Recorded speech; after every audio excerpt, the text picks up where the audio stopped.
भगवान श्री कृष्ण ने भगवद गीता में जीवन के गूढ़ रहस्यों को उजागर करते हुए बताया कि मनुष्य को मोक्ष यानी जन्म और मृत्यु के चक्र से मुक्ति तीन मुख्य मार्गों से प्राप्त हो सकती है: ज्ञान, भक्ति और कर्म। इन तीनों को जीवन में अपनाने से आत्मा शुद्ध होती है और परम शांति प्राप्त होती है। ज्ञान योग, ज्ञान का मार्ग। भगवान श्री कृष्ण जी कहते हैं कि सच्चा ज्ञान वही है जिससे व्यक्ति आत्मा और परमात्मा के स्वरूप को पहचान सके। यह ज्ञान हमें यह समझने में मदद करता है कि यह शरीर नश्वर है, लेकिन आत्मा अमर है। आत्मा न जन्म लेती है, न मरती है।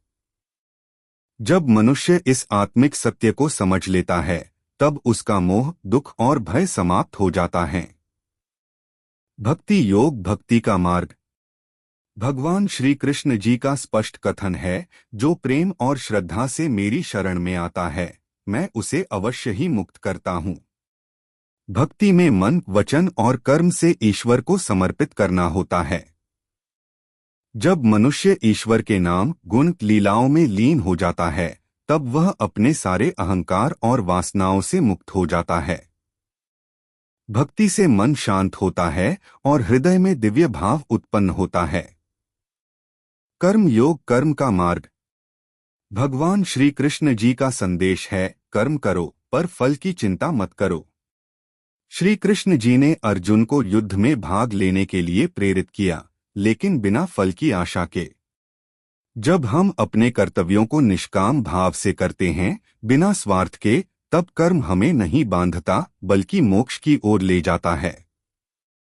भगवान श्री कृष्ण जी का उपदेश यही है कि ज्ञान से हमें सत्य का बोध होता है, भक्ति से भगवान से संबंध जुड़ता है और कर्म से हम संसार में अपना धर्म निभाते हैं। जब ये तीनों एक साथ जीवन में साधे जाते हैं, तब आत्मा मोक्ष प्राप्त करती है। जय श्री कृष्णा। यदि आपको भगवान श्री कृष्ण जी का यह संदेश अच्छा लगे तो अपने दोस्तों को शेयर करें और ऐसे ही संदेश सुनने के लिए मेरे चैनल को सब्सक्राइब करें। जय श्री कृष्णा।